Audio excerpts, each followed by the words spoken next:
Kano ke katundu kaffe akobadde okimanyi mu malindirire.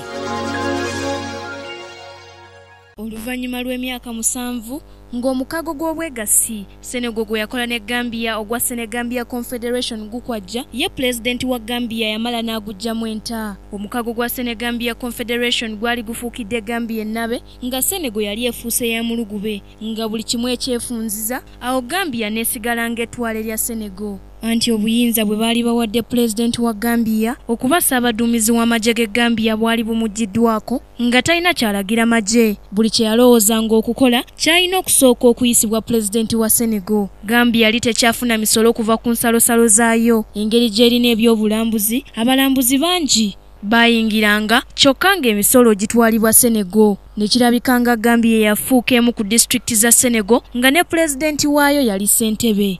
Pulezidenti wa Gambia Sadauda yeekengera olukujjukujju lwonna Pulezidenti wa Senegal Abdou Diouf lwe yalimu okumubbako ensi ye ng'alinga eyeesasula ku kumuyamba okununula Gambia okuva mu mikono gy'abayeekera. Ng'ennaku z'omwezi 11 omwezi ogwa Desemba 1989 Pulezidenti wa Gambia yateguka n'ava mu mukago nga kwe kusalawo kwokka kwe yalina okusobola okuggya ensi ye mu mikono gya Pulezidenti wa Senegal. Kino kyatengula Senegal anti omugano gwayo gwali gutandise okujja mu kigoye weezinge ekyaviirako ne Pulezidenti wa Senegal mu kiseera ekyo okutiisatiisa Gambia kumpi kugiggulako lutalo lulala. Yadde Gambia yasobola okuva mu kago guno nga tewali lutalo, yo Senegal ekyakola buli kisoboka okweddiza Gambia era ng'ekozesa akakisa konna keebeerabye. Kyandibanga y'ensonga lwaki ne ku luno yakola bukubirire okubeera munda mu butakkaanya obwali wakati wa Pulezidenti Yahya Jammeh ne Pulezidenti omupya Adama Barrow. Lindirira ekitundu kyaffe ekyokutaano nga tutunuulira ebyobufuzi bya Gambia.